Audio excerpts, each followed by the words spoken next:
பிளானே பண்ணலனா கூட பரவாயில்லைங்க. எமர்ஜென்சியாக சமைக்கணும் 1 ஹவரில் முடிக்கணும்னா கண்டிப்பாக கவலையே படாதீங்க. சூப்பரா 3 வகை பொரியலும், ஒரு குழம்பு, சாதம் இதோடு நம்ம லஞ்சை வந்து கடகடன்னு செஞ்சு முடிச்சிடலாம். அதுவும் வீட்டில் இருக்கிறது சிம்பிளாக இருக்கும். அதே சமயம் ரொம்ப ஹெல்த்தியாக இருக்கும். பாருங்கள், நான் வந்து உருளைக்கிழங்கு பொரியல், அவரைக்காய், அதுக்கப்புறம் முருங்கைக்கீரை பொரியல், சிறுகீரை குழம்பு, சாதம் வடிச்சிட்டேன். 1 ஹவரில் சூப்பராக வந்து செஞ்சு முடிச்சிடலாம்.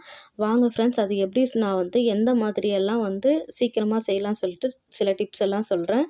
இப்போ தான் நம்ம சேனலை ஃபஸ்ட் டைம் பார்க்குறீங்கன்னா சப்ஸ்கிரைப் பண்ணுங்கள், லைக் பண்ணுங்கள், கமெண்ட் பண்ணுங்கள் பிடிச்சிருந்தா. வாங்க ஃப்ரெண்ட்ஸ், வீடியோக்குள்ளே போகலாம். Hello friends, welcome to Subhashree Jamuna channel. இன்றைக்கி வந்து நான் சிறுகீரை குழம்பு தாங்க செய்ய போகிறேன். அதுக்கு வந்து ஃபஸ்ட்டில் இருக்கிற அந்த துவரம் பருப்பு வந்து நம்ம கடையில் வாங்கினதுங்க. அது மீதி 2மே வந்து ரேஷன் கடை துவரம் பருப்பு. நான் எடுத்து பார்க்குறேன் இல்லைங்களா, அதுதான் நான் கடையில் வாங்கினது.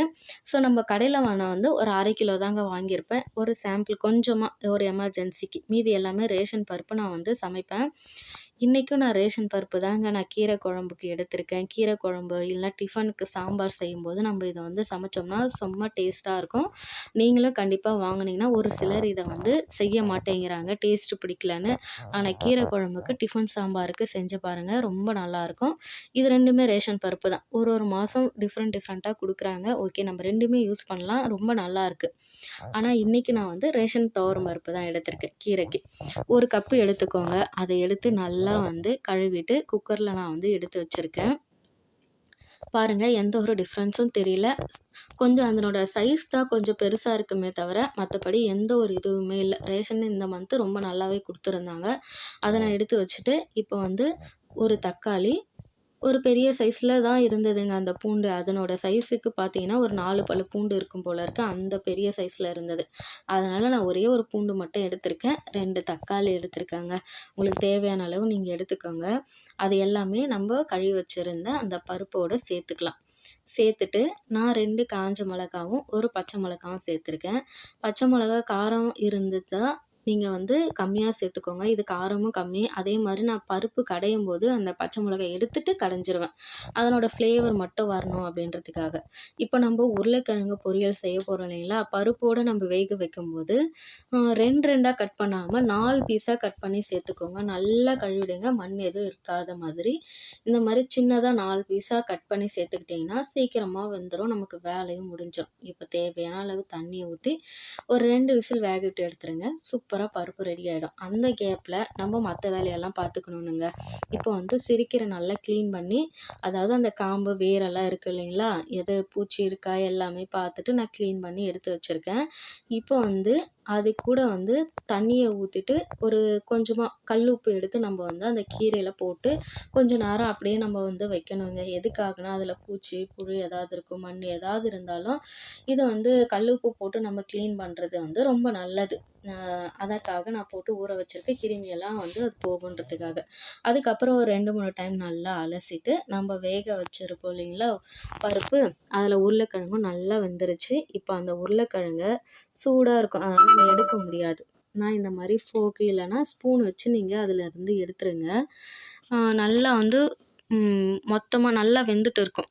எடுத்துட்டு இப்போ நம்ம வந்து அதே பருப்போடவே நம்ம வந்து சிறுகீரை க்ளீன் பண்ணி வச்சுருக்கிறத நம்ம போட்டு நல்லா ஒரு ஆவி வரும் அந்த அளவுக்கு நம்ம மூடக்கூடாது கீரையை.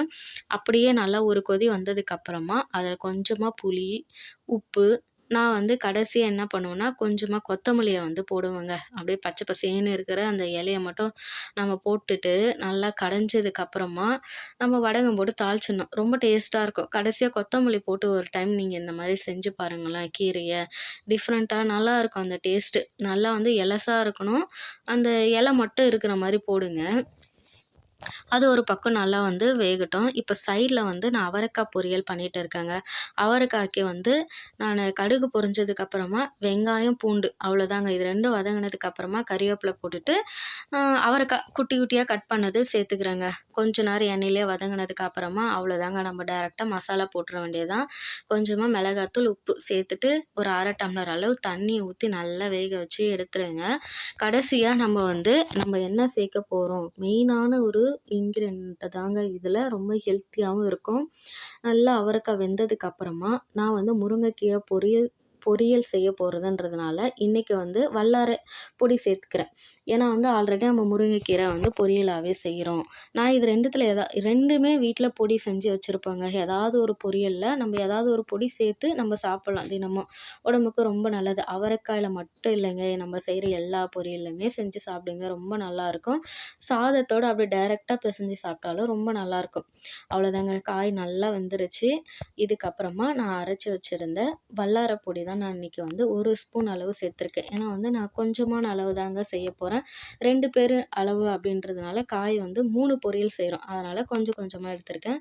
1 ஸ்பூன் நல்லா அப்படியே கலர் மாறாமல் அந்த வல்லாரோட கலரு அப்படியே இருக்க பார்த்தீங்களா பச்சையா, இப்படி தான் நம்ம பொடி செய்யணும். நிறைய பருப்பும் போடக்கூடாது. நம்ம பருப்பு பொடி செய்கிறோன்றதுக்காக நிறைய வந்து பருப்பு போட்டுட்டு கீரையை கம்மியாக போட்டெல்லாம் செய்யக்கூடாதுங்க. கீரையோட அளவு அதிகமாக இருக்கணும், பருப்போட அளவு கம்மியாக இருக்கணும். அப்போ தான் அந்த கலரும் மாறாது. அதனோட ஹெல்த்தும் நமக்கு வந்து நல்லா கிடைக்கும். குழந்தைங்களுக்கு இந்த மாதிரி கொடுத்து பாருங்கள், ரொம்ப நல்லாயிருக்கும். பொரியலும் ரெடி ஆகிடுச்சு, எடுத்து வச்சுட்டோம். இன்னொன்று வந்து சைடில் என்ன பண்ணிட்டு இருக்கேன்னா, முருங்கைக்கீரைங்க. இது ரொம்ப சிம்பிள். நம்ம தாளிக்கவே தேவையில்ல. கீரையை நம்ம ஒரு நாள் எப்போவுமே க்ளீன் பண்ணி ரெடியாக வச்சுருப்போம் இல்லைங்களா? கடாயில தண்ணி சேர்த்துட்டு அதில் தேவையான அளவு உப்பு சேர்த்து நல்லா கொதிச்சதுக்கப்புறமா நான் 1 கப் அளவுக்கு நல்லா கீரையை சேர்த்துருக்கேன். அது நல்லா வெந்ததுக்கப்புறமா இது கூட நான் வந்து வேர்க்கடலை, பூண்டு, காஞ்ச மிளகாய் இதுதாங்க. வேறு எதுவுமே கிடையாதுங்க. போட்டு அப்படியே அரைச்சி பவுட்ரு பண்ணி நான் ரெடியாக வச்சுருப்பேன் எப்பயும் கொஞ்சம் ஸ்டோருக்கு. அது கெடாது. ரொம்ப நாள் வரைக்கும் கூட கெடாது. நான் ஹாஸ்டலுக்கு இந்த மாதிரி பொடி செஞ்சு கூட நான் எடுத்துகிட்டு போயிருக்கேன். நம்ம வேண்டும்போது சாதத்தில் போட்டு கூட சாப்பிட்லாம். இப்போ கீரையில் தண்ணியோட அளவு சுண்டி நல்லா வெந்துருச்சு பார்த்தீங்களா? இப்போ வந்து நம்ம அரைச்சி வச்சுருந்த அந்த பொடியும் உள்ளே சேர்த்து நல்லா வந்து அந்த சூட்டோடு மிக்ஸ் பண்ணி எடுத்து வச்சுட்டோம்னா முருங்கைக்கீரை, சத்தான முருங்கைக்கீரை பொரியல் ரெடி. கீரையை வந்து வெந்துருச்சு. அதை கடைஞ்சி வடகம் போட்டு தாளிச்சிட்டோம்னா சிறுகீரை குழம்பும் ரெடி. அவ்வளோதாங்க. 2 பொரியல் ரெடி ஆகிடுச்சு, குழம்பும் ரெடி ஆகிடுச்சு. சைடில் இன்னொரு அடுப்பு காலி ஆகிடும் இருக்கு இல்லைங்களா? அப்போ வந்து சாதம் ஒரு பக்கம் வச்சிடலாம். வச்சுட்டு உருளைக்கிழங்கு ஆல்ரெடி நம்ம வேக வச்சு எடுத்துருக்கோம். அவ்வளோதான். உருளைக்கிழங்க நம்ம வந்து இப்போ தாளிச்சிட்டோம்னா உருளைக்கிழங்கு பொரியலும் ரெடிங்க. எப்பயும் செய்கிற மாதிரி தான். உருளைக்கிழங்கு இன்றைக்கி வந்து எப்படி பண்ணணும் அப்படின்ற வீடியோ எடுக்கல, சமைக்கிறேன்றத வீடியோ மட்டும்தாங்க. சிம்பிளாக தான் அதையுமே நம்ம வந்து கொஞ்சம் ஸ்பைஸியாக செய்யணும். ஏன்னா வந்து கீரை குழம்புன்றதுனால ஒரு பொரியலையாவது கொஞ்சம் நம்ம ஸ்பைஸியாக செஞ்சோம்னா நல்லாயிருக்கும் சாப்பிட்றதுக்குன்னு உருளைக்கிழங்குல கொஞ்சம் நல்லா ஸ்பைஸியாக போட்டு நான் சமைச்சிருக்கேன். அவ்வளோதாங்க, சிம்பிளாக வந்து முடிஞ்சிச்சு. 1 ஹவரில் நம்ம 3 பொரியல், 1 குழம்பு, சாதம் எல்லாமே செஞ்சுட்டோம். தேவைப்படுறவங்களுக்கு அப்பளமும் பொரிச்சு வச்சுட்டு சாப்பிட வேண்டியதுதான். உங்களுக்கு பிடிச்சிருந்தா சுபஸ்ரீ ஜமுனா சேனலில் லைக் பண்ணுங்கள், சப்ஸ்கிரைப் பண்ணுங்கள். இந்த காம்போ உங்களுக்கு பிடிக்குதான்னு சொல்லிட்டு சொல்லுங்கள். பாருங்கள், அவ்வளோதான். சூப்பரான பார்க்கும்போதே எவ்வளோ நல்லாயிருக்கு பார்த்தீங்களா? அந்த உருளைக்கிழங்கு பொரியல் எனக்கு ரொம்ப பிடிக்குங்க. கீரையோடு இந்த மாதிரி நல்லா ஸ்பைஸியாக சாப்பிட்றதுக்கு சூப்பராக செஞ்சாயிடுச்சு. கடைசியாக கொஞ்சமாக கொத்தமல்லி, எல்லாத்துக்குமே கொத்தமல்லி தூவி நம்ம இறக்கணும். அவ்வளோதான், இறக்கியாச்சு. அதுவும் பச்சை பசேன்னு இருக்குங்களா? இப்போ டெக்கரேஷன் தாங்க. ஒரே ஒரு கப்பு தாங்க, சின்ன கப் அளவு சாதம் எடுத்துக்கோங்க. மீதி எல்லாம் பொரியல், குழம்பு எடுத்துட்டிங்கன்னா இன்னும் தாங்க இருக்குது.